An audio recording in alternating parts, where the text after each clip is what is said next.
Então, nós vamos hoje para essa reflexão, depois nós vamos abrir os grupos, tá? Eu quero começar com vocês fazendo uma leitura, um estudo rápido da carta de Paulo aos Coríntios, tá? Essa carta aqui, deixa eu interromper um pouquinho o compartilhamento. Essa carta aqui, ela é muito importante, porque a primeira comunidade de Corinto era uma comunidade bem diferenciada, né, no sentido de que eles estavam envolvidos ali com aquele modelo de cultura da época.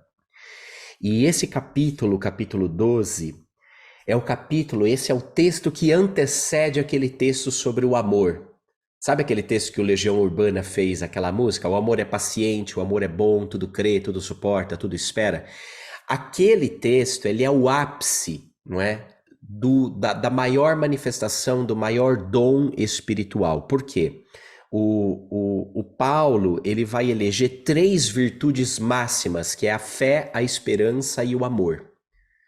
Então, a fé como aquilo que é esse saber que está para além daquilo que nós podemos ver com os olhos físicos. Então, ele é um estado de saber, né? Como a gente viu na aula sobre fé.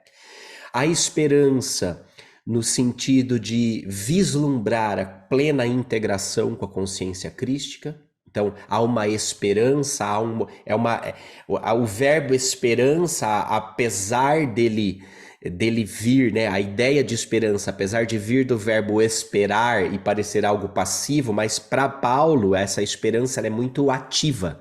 Ela é uma postura mental ativa. Ela é uma certeza de um futuro vindouro que afeta o meu estado de consciência presente, né? Fé, esperança e o amor. O amor também como virtude máxima. Mas ele vai dizer que as 3 são as maiores virtudes, mas o amor é a maior de todas, porque ele vai dizer, a fé, hoje a gente não vê, mas amanhã a gente vai ver tal qual ele é. A esperança só faz sentido enquanto se espera, enquanto se busca, mas quando se chega já não tem mais motivo. Agora o amor não, o amor é começo, meio e fim. O amor é alfa e ômega, né? Então é interessante. Agora, ele começa a preparar, então esse texto que nós vamos ler agora, ele está preparando as pessoas para chegar nessa ideia do amor. Ele está trabalhando, ele está construindo o argumento para chegar na ideia do amor. E é por isso que eu trouxe esse texto para a gente hoje, tá? Porque ele é muito... só que tem que dar esse contexto de qual era a treta, né? Aliás, no começo da primeira carta aos Coríntios, é muito fofinho, porque ele fala, irmãos, vocês só me dão alegria, vocês só me dão gosto, eu adoro falar com vocês, que saudade que eu tava aí. Contudo, eu ouvi falar que vocês andam tendo umas tretas.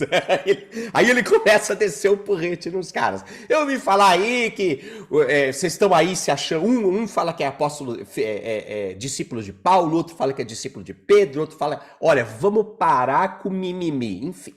Mas ele já começa a descer o rego nos caras logo no começo. E aí, sabendo dessas contendas, sabendo desses problemas, sabendo dessas tretas, claro, tretas, gente, que não existem mais no dia de hoje, nos dias de hoje, imagina. Não que a gente viva esse tipo de problema, isso é coisa lá dos coríntios, né? Mas sabendo que estava rolando essas tretas, ele escreve assim: há diversidade de dons, mas um só é o Espírito. Os ministérios são diversos, mas um só é o Senhor. Há também diversas operações, mas é o mesmo Deus que opera tudo em todos. A cada um é dada a manifestação do Espírito para proveito comum. Então, primeiro ponto. Veja, Corinto era uma comunidade que estava muito ligada às antigas práticas pagãs. Então, dentro do folclore, do mito popular, havia um deus para cada coisa. Mas o politeísmo entendia que eram deuses diferentes brigando entre si, havia disputa entre os diferentes templos, entre os diferentes sacerdotes. E nessa, obviamente, que a religião já lucrava desde cedo, porque você tem vários deuses, você tem vários templos, você tem vários dízimos, várias taxinhas para pagar, várias ofertas e coisa e tal. Então, a cabeça da turma de Corinto era o quê? Fragmentação. Fragmentação. Diversos deuses. Então, Paulo vem reafirmar que existe uma diversidade de manifestações, mas o mesmo Espírito opera tudo em todos. Ele começa a costurar isso, né? Hoje mesmo, se nós pararmos para pensar como isso é atual, né? Eu brinco com meus coleguinhas influencers, né? Os influencers do espiritualismo, gente iluminada, gente que não briga, gente que faz cocô de luz, que cheira Glade, punzinho Glade. Eu falo com eles, eu falo assim, mas que idiotice quando eu ouço um sujeito falar assim, não, porque o meu público não aceita isso, o meu público não compra aquilo, o meu público... Fala, seu público. Você está mantendo eles num galinheiro, num publiqueiro. Você dá ração para eles todo dia. Você paga as contas deles. Você coloca eles em gaiolinha para dormir. Como assim seu público? Né? É um contraste imbecil. Não, porque o público da Mônica de Medeiros, não porque o público que vê as lives do Pava, não porque o... E ao mesmo tempo, aquela coisa, não, eu acho que essa vibe não tá pra mim, não, isso daí não me representa, não. Ai, não, gente, isso aí já passou, não, eu sou mais da vibe lá do fulano, eu sou... Gente, um só é o Espírito que move tudo em todos. Na primeira vez que numa reunião mediúnica do círculo, uma reunião de contato, uma reunião exoconsciente, primeira vez que apareceu um sujeito dito extraterrestre, né? Que foi uma treta, mas assim, ainda bem que a canalização foi bem curta, porque começou a dar curto-circuito em todo mundo que tava lá, né? Mas o sujeito disse assim, ó, pra gente: o projeto é um só. Um só. E a gente viu todo mundo que trabalhava, tudo que estava acontecendo. A gente via padres católicos, pastores evangélicos, a gente via todo o espiritualismo, a gente via tudo, todo mundo. Assim, o projeto é um só. Porque é o mesmo Deus, é o mesmo Espírito que opera tudo em todos. Tudo em todos. É interessante porque retoma essa ideia de Paulo. Veja, a um é dada... detalhe. A cada um é dada a manifestação do Espírito para proveito comum. Para proveito comum. Qual é a primeira coisa que eu falo numa oficina de mediunidade? Quem já foi na oficina de mediunidade? Dá tchauzinho pro tio. Oficina de mediunidade. Olha, a maioria. Para quem não foi, a primeira dica, a primeira coisa, a primeira fala, né? A primeira instrução numa oficina de mediunidade é: a mediunidade não é para você, a mediunidade é para o outro. As pessoas travam no desenvolvimento mediúnico, por quê? Porque querem desenvolver uma mediunidade para si. Então quer que a avó desencarnada apareça, quer que o espírito fale com ela, tipo, jogue 28, 24, 27, 32, 48 e 57. Ela quer ver gente morta no semáforo, ela quer ser a glamurosa dos espíritos. Sabe o que é a glamurosa dos espíritos? Então ela chega, ela é especial, né? Não é nada disso, a mediunidade é para o outro. Muita gente não... eu acho muito engraçado, porque eu dou essa instrução, pergunto, quem aqui já teve clarividência? Aí 10% levanta a mão. Aí fala assim, então agora você vai trabalhar com o coleguinha e você vai visualizar para ele. Aí pergunta como é que foi o exercício, 90% levanta a mão e fala assim, eu consegui, apareceu na tela mental, o limão. E dá certo. Por que dá certo? Porque é o mesmo, a cada um é dado um dom do Espírito para proveito comum. E é nesse ponto que o nosso egoísmo caga a nossa interação multidimensional. Porque se eu não estou voltado para o outro, se eu não estou orientado para o outro, para um projeto maior, para um projeto comum, para um projeto coletivo, não rola. Ai, eu tô louco de vontade de fazer, não sei mais o que, mas ninguém fala comigo, ninguém quer saber. Fala assim, fala sim. Fala sim. Coloca os seus dons, os seus talentos, a sua empresa, a sua profissão, o seu trabalho. Coloca tudo isso à disposição do Projeto Nova Terra, que eu não dou uma semana para o sujeito começar a aparecer em sonho, no chuveiro, com sincronicidade. Vai ser borboleta que entra na tua cozinha, que nem entra lá na da Marta. Que a Marta já virou um borboletária, as borboletas dela, e confirme no seu... É isso aí. Se coloca à disposição do... Juliane, mas eu sou professor infantil, o que é que eu tô fazendo para Nova Terra? Tua criatura, vai saber se você não está educando o novo presidente da República, porque nós estamos precisando urgentemente de um novo tipo de presidente da República. Vai saber.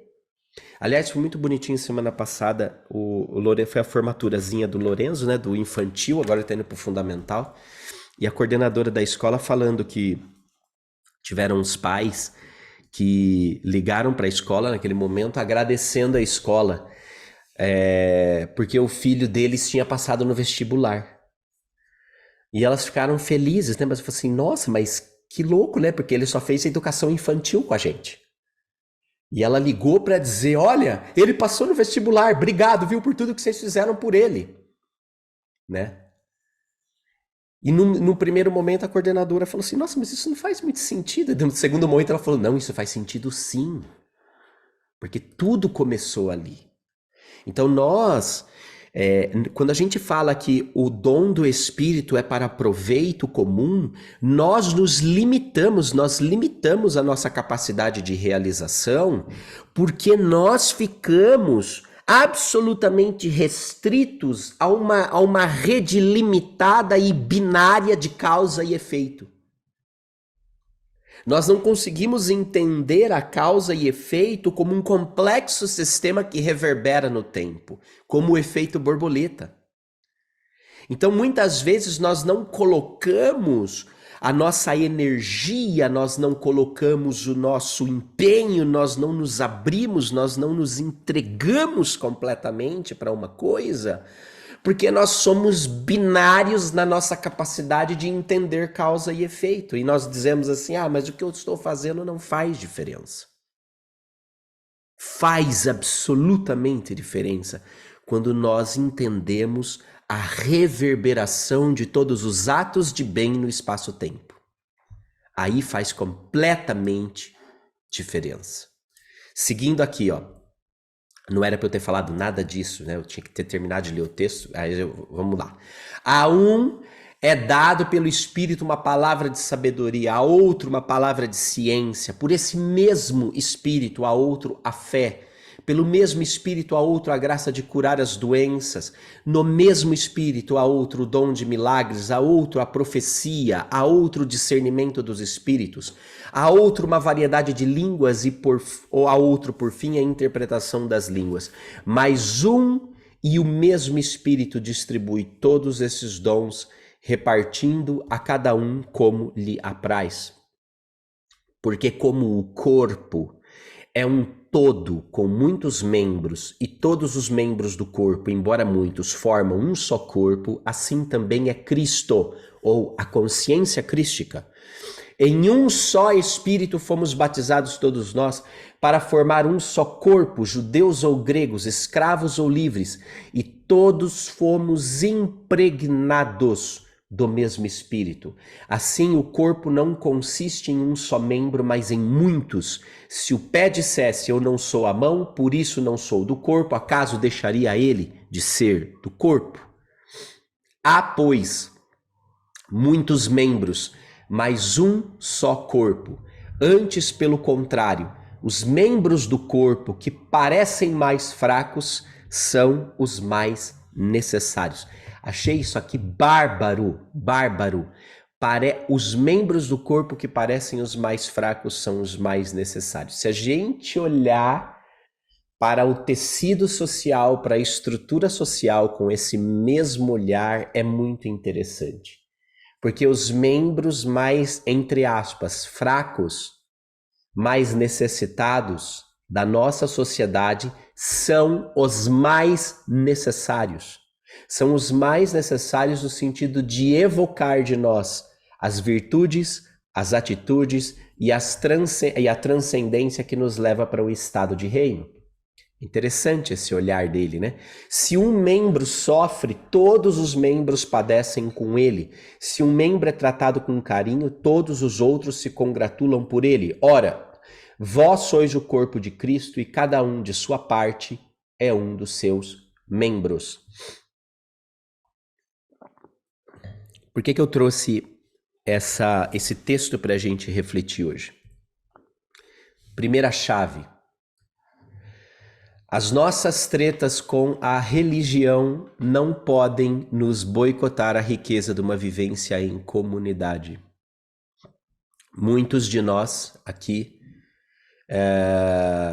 tiveram experiências num contexto religioso que foram absolutamente traumáticas. Eu me coloco nesse pacote.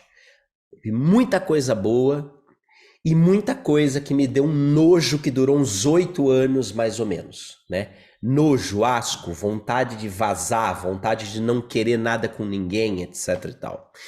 E o fato é que todas as vezes que nós nos encontramos numa sala como essa, por exemplo, tem uma borboletinha batendo asa no nosso estômago e não é sincronicidade de confirmação para Marta Calderaro.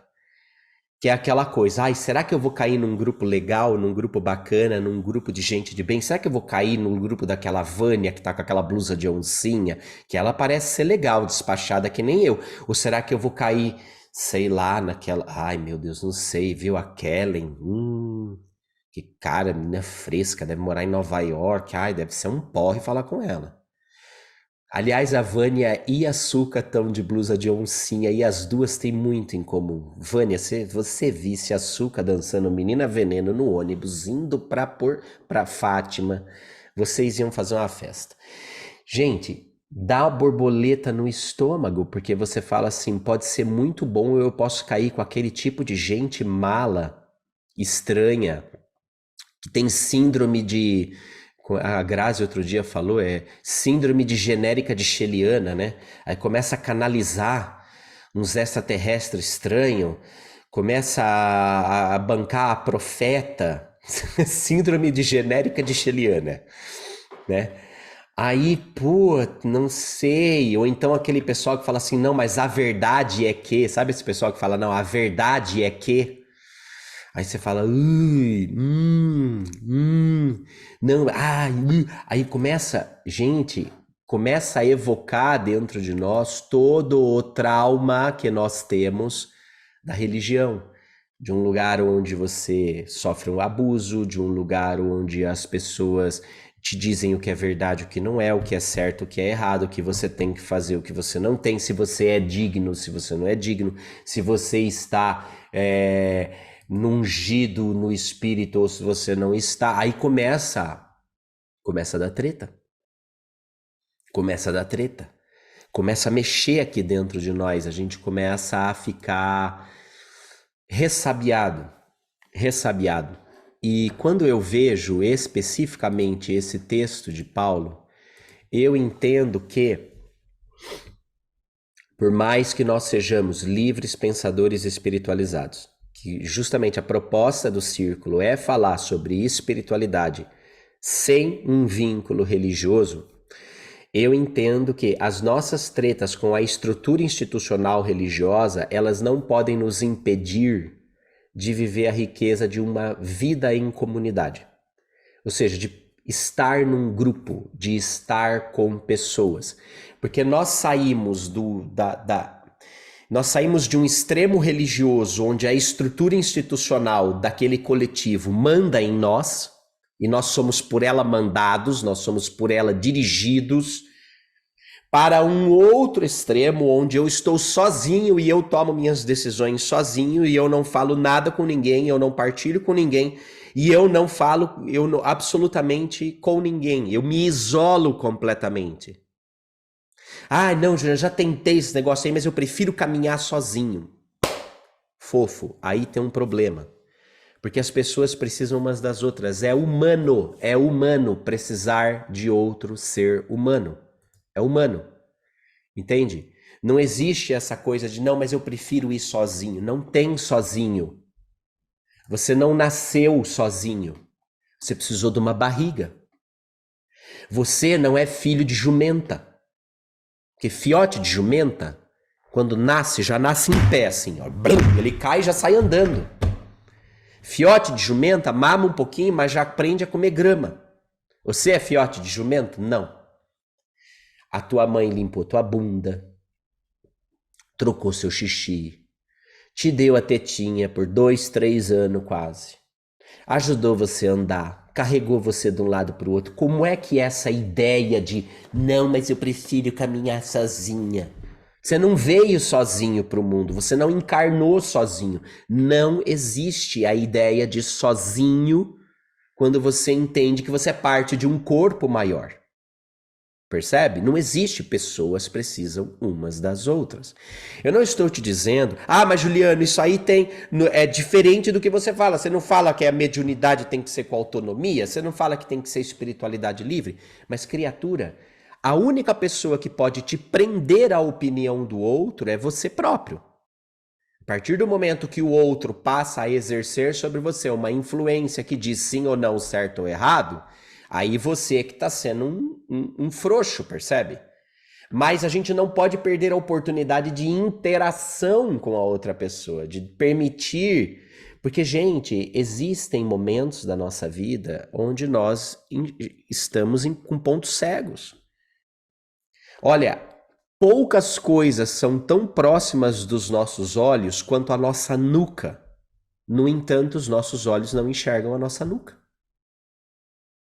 Uma vez eu estava dentro de um elevador, tinha um chanfre, uns espelhos assim. Aí pelo chanfre eu vi a minha nuca. Eu falei, gente, que coisa esquisita. Eu virei pra Juliana, que estava do lado, e falei, a minha nuca é daquele jeito? É assim que o meu cabelo fica atrás?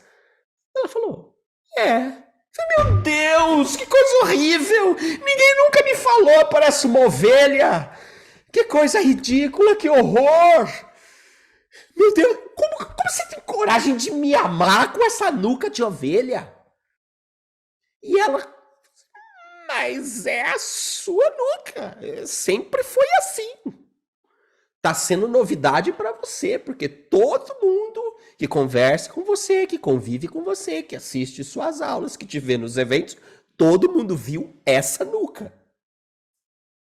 E aquilo para mim foi um choque. Porque eu olhava e pensava assim, e eles me amam desse jeito? Com essa cabeça de ovelha? Ela falou, com essa cabeça de ovelha. Então veja, se nem a nossa nuca nós temos capacidade de enxergar ser um jogo de espelhos, por que é que vocês acham que em outras situações da vida nós teremos plenas condições de observar toda a plenitude, toda a completude do que nós somos como seres sozinhos? Nós não temos essa condição. Para nos enxergar como somos plenamente, nós precisamos do outro. Porque, como diria Leonardo Boff, cada ponto de vista é a vista de um ponto. Então você só compreende mais amplamente a realidade a partir de múltiplos pontos de vista experienciais. Então veja, pessoas precisam umas das outras. As diferenças, elas são uma vantagem, e isso não tem a ver com um discurso de inclusão apenas. Não tem a ver com um discurso de inclusão. As diferenças são uma vantagem, sim, Por quê? É justamente o ponto de vista diferenciado do outro que me permite ver algo que eu não sou capaz de ver. Se eu só coloco pessoas que pensam iguais a mim, que fazem exatamente como eu faço, que se comportam como eu me comporto no meu time, por exemplo, dentro do círculo, vou pegar uma empresa. Não, todo mundo dentro do círculo tem que pensar como o Juliano pensa, agir como o Juliano age, falar como o Juliano fala, pensar como o Juliano pensa. Sabe o que vai acontecer? Nós vamos quebrar a empresa em 3 meses, provavelmente. Porque quem é que vai dizer pra gente quando algo estiver muito errado? Quem é que vai apontar pra gente quando uma treta estiver a caminho? Percebe? Quem é que vai? As diferenças, elas são uma vantagem, mas é claro que é difícil, num primeiro momento, a gente sair da cultura da competitividade para a cultura da colaboração. Porque a cultura da colaboração, ela precisa partir da ideia de identidade, da ideia de pertencimento. Então eu sei quem eu sou e eu ocupo o meu lugar. Quando eu sei quem eu sou e eu ocupo o meu lugar, existe um flow, que é o que o Paulo está falando. A mão é a mão, o pé é o pé, cabeça é cabeça, boca é boca. Imagina se a minha mão quiser ocupar o lugar do meu nariz. Não vai dar certo. Então eu pego lá e deixa eu ver se isso aqui tá bom, deixa eu dar um cheiro. Aí bota a mão aqui dentro. Não vai funcionar. A mão não foi feita para aquilo. Como da mesma forma, se eu botar a mão aqui e falar assim, não tem gosto de nada, não. Tô pondo a mão aqui, não tô sentindo gosto de nada. A mão não foi feita para aquilo. A mão não tem as condições para fazer aquilo e tá tudo bem. Isso não faz a mão mais importante que a língua ou a língua mais importante que a boca. A língua mais importante que a mão. Cada parte do nosso corpo tem uma função que forma a totalidade do nosso corpo. A pele das suas costas é tão importante quanto a pele do seu rosto, embora você só compre cremes de rejuvenescimento para a pele do seu rosto. Mas a função pele é a mesma. Porque se você não perceber, se você perder o tato das suas costas, por exemplo, e um objeto pontiagudo começar a perfurar, pode atingir seu pulmão, você pode morrer. Então a importância da pele que está nas costas é tão grande quanto a pele que está no seu rosto, percebe? Embora elas estejam em locais diferentes, com privilégios diferentes, isso é o reflexo do novo corpo da consciência crística. Cada um de nós tem o seu papel, cada um de nós tem o seu lugar e todo papel é importante. Toda função é importante, toda identidade é importante. E é interessante porque ele vai dizer, né, ressaltando aqui, os dons, a mediunidade, ela é para proveito comum e impulsionamento da nova terra, que é o que a gente fala a partir de exoconsciência. Quer dizer, eu coloco a minha capacidade de interação multidimensional a serviço deste todo comum. Eu não fico com isso voltado para mim, percebe? Não fico com isso voltado para mim. Isso está a serviço do todo comum. E a segunda chave, que é tão importante aqui, nós somos o novo corpo filosófico que manifesta a consciência crística no mundo. A segunda vinda da consciência crística, a segunda vinda do Cristo é através de nós como corpo. Não é através de mim, Posati. Não é através da Mônica Bueno. Não é através do Marcos. Não é através do Rafa. É através de todos nós. Jesus, ou a consciência crística, ela não encarnou na mão de Yeshua, que fazia os milagres. Ela não encarnou na boca de Yeshua, que falava as ideias. Ela não encarnou no coração de Yeshua, que amava as pessoas. Ela não encarnou nos cabelos de Yeshua. A consciência crística se encarnou em todo o corpo de Yeshua. Se manifestou em todo o corpo de Yeshua. Este corpo, uma vez humano, teve a sua manifestação no espaço-tempo. quando ele sai de cena, entra um outro tipo de corpo, que é um corpo filosófico, é uma comunidade, é um grupo de pessoas. Então a consciência crística, ela não vem mais por mim do que vem pela Mônica, do que vem pela bruxa, do que vem por cada um de nós. Ela vem em todos nós. Assim como a consciência crística não habitava ou não era só canalizada pela mão de Yeshua, só pela boca de Yeshua, só pelo pé de Yeshua, mas por todo o corpo de Yeshua, todo o corpo filosófico, todo o grupo, toda a comunidade que está ligada a essa consciência manifesta essa consciência. Então vamos dizer assim, eu sou a boquinha do corpo que estou aqui falando. Mônica é os braços desse corpo que acolhe. Entende? É os braços que acolhe. A Juliana é a mente que organiza. Entende? A açúcar é o corpo que requebra. Todos nós somos uma manifestação da consciência crística a partir de quem nós somos. Quando a nossa identidade se harmoniza e ocupa o seu lugar, nós passamos a refletir de uma maneira única a consciência crística e de manifestar de uma maneira única a consciência crística. Eu não posso esperar que uma pessoa... todo mundo aqui agora vai ser docinho, vai ser fofo, vai ser tão... pacífico, fala brando. Vocês imaginem a Vânia falando mole, gente. Não vai ser ela. Ela traz, através da trepidância dinamitosa da sua personalidade... ela reflete a trepidância dinamitosa da consciência crística. Ela reflete o Cristo que entra com o chicote no templo e desce o porrete em todo mundo e vira a mesa e causa.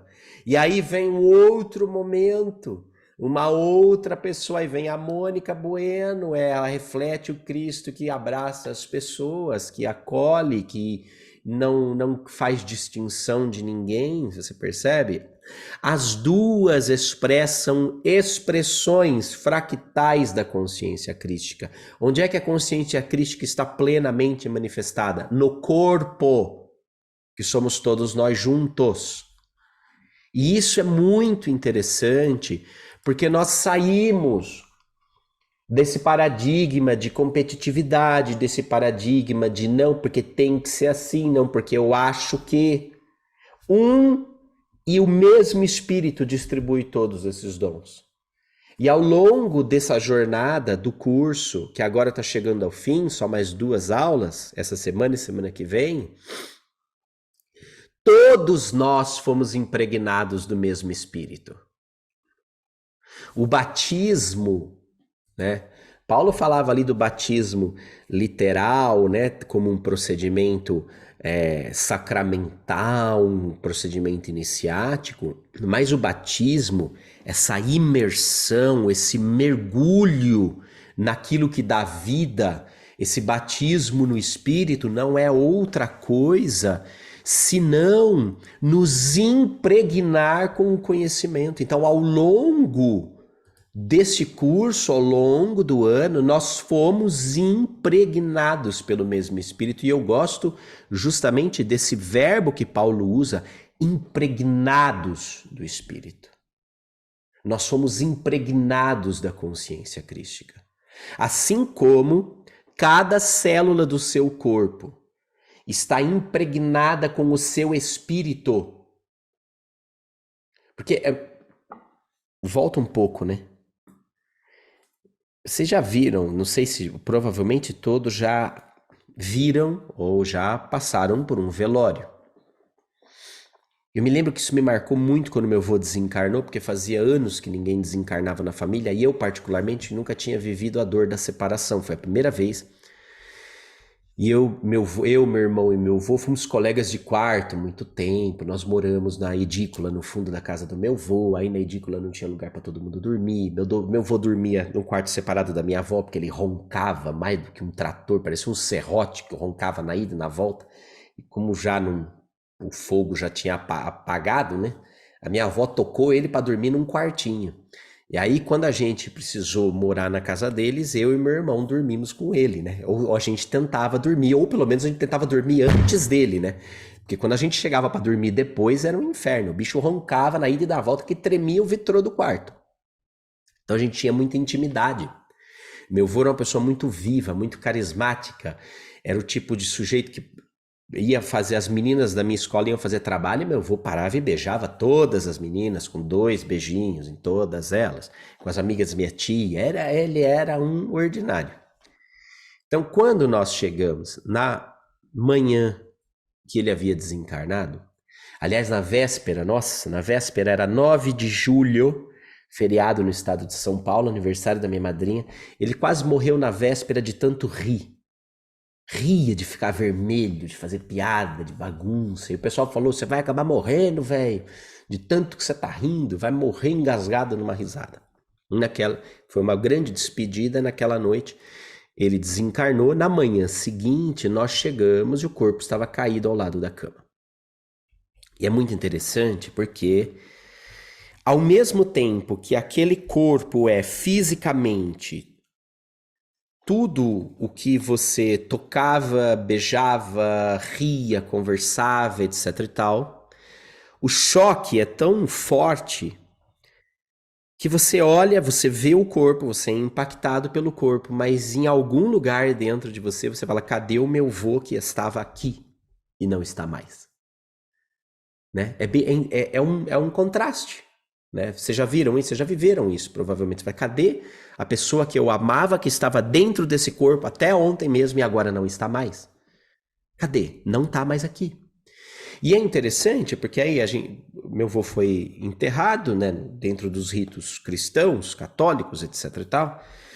E recentemente, depois a minha avó desencarnou, aí precisa fazer todo aquele procedimento de exumar o outro corpo, recolher, juntar os ossinhos que ficaram e tal, não sei mais o que, num outro lugar.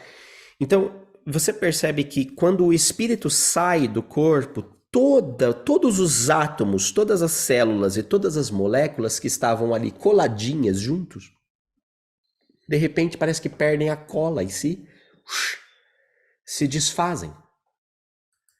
Se desintegram, tudo aquilo que era único e que formava uma coisa só, de repente se dissipa, se separa, porque era o espírito que mantinha a gestão de todas aquelas células, de todas aquelas moléculas, de todos aqueles órgãos, de todo o movimento da vida. Era o espírito que coordenava, que unia tudo aquilo. Era o espírito que unia tudo aquilo. Por que eu estou dizendo tudo isso? Veja, nós fomos, ao longo deste curso, todos impregnados do mesmo espírito.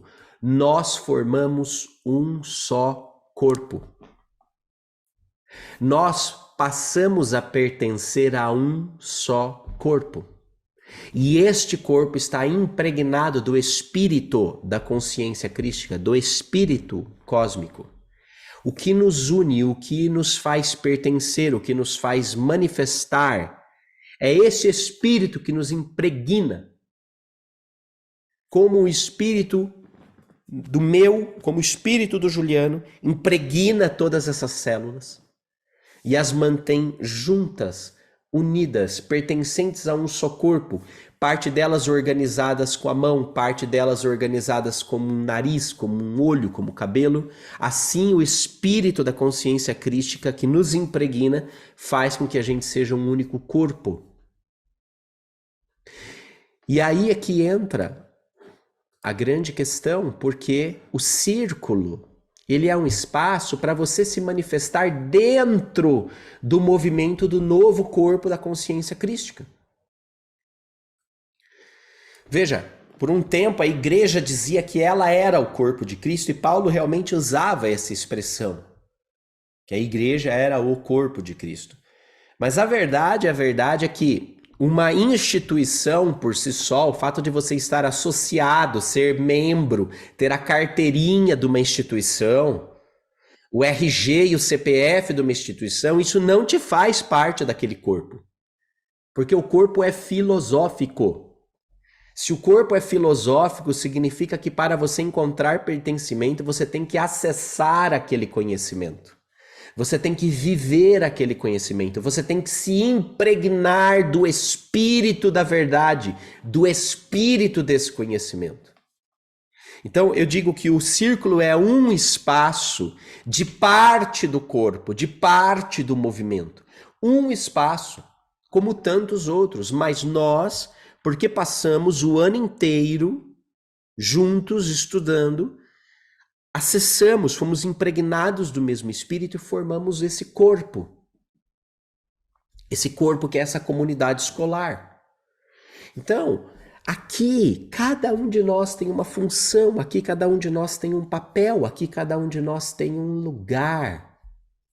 E é interessante perceber, porque nós estamos cada vez mais, e o ano que vem a gente vai ter muitos movimentos nesse sentido, criando esse clube de alunos.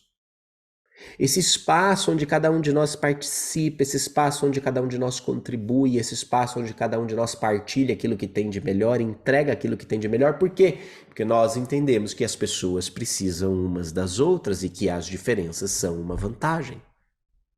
Muito provavelmente a pessoa que mais te irrita é também aquela que mais te complementa. Porque se ela te irrita, é porque ela é completamente diferente de você. Tem gente que irrita mesmo, né?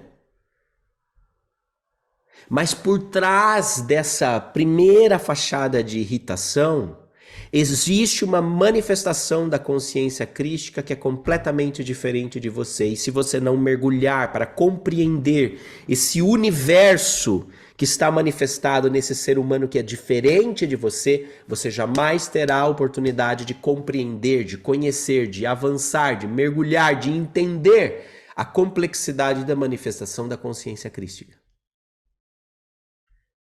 Por isso é que ele fala, os membros mais frágeis são os mais importantes.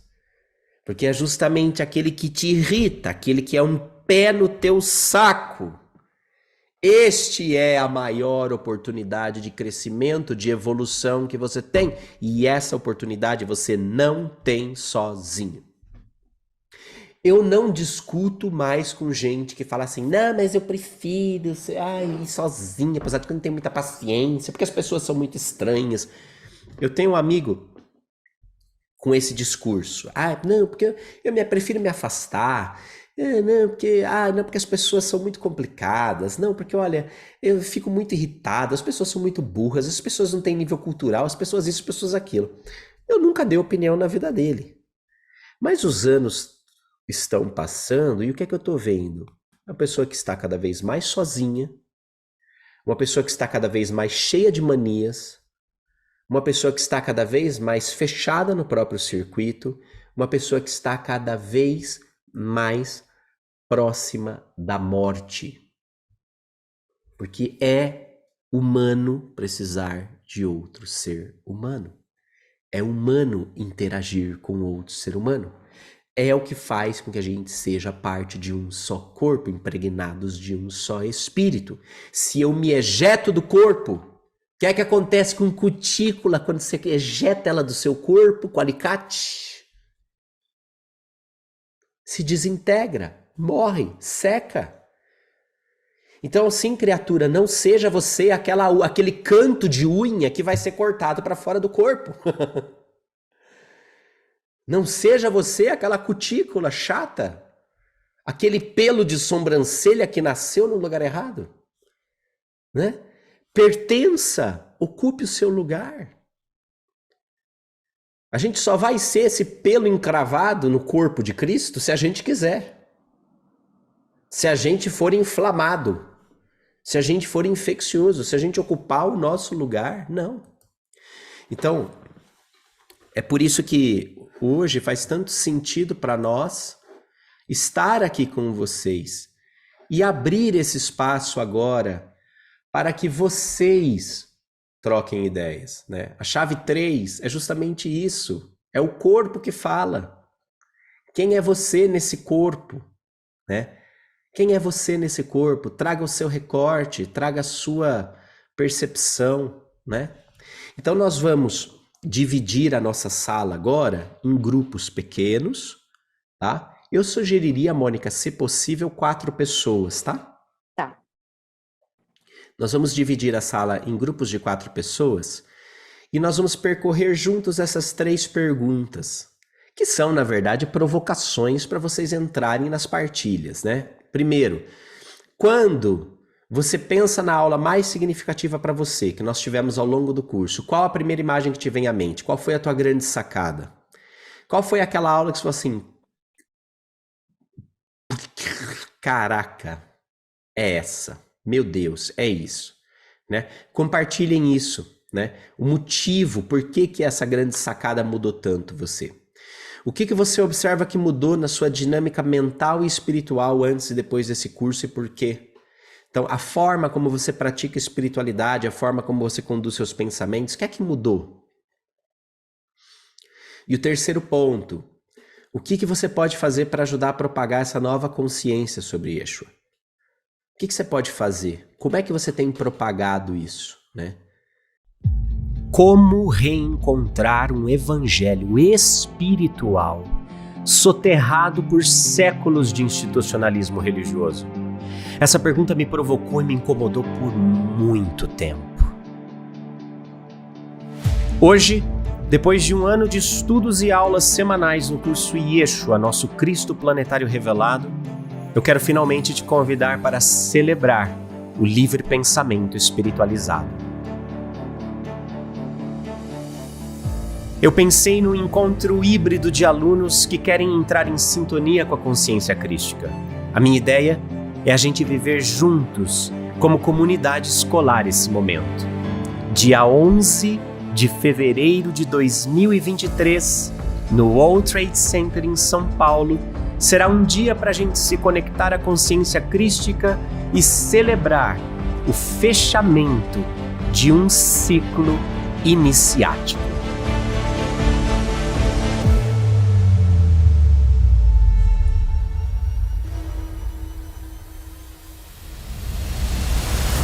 Os segredos contidos nos evangelhos gnósticos perdidos serão finalmente trazidos à nossa consciência em 3 estudos exclusivos.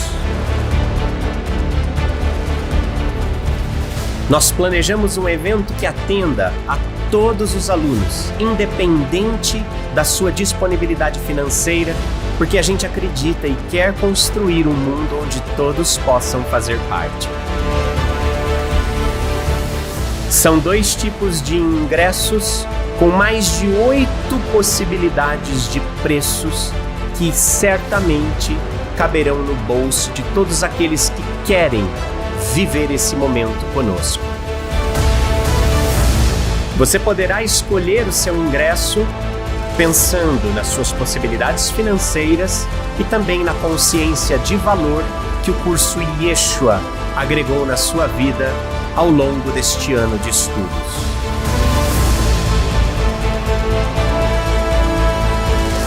Quem viveu um evento círculo sabe que a vida se transforma depois desta grande iniciação.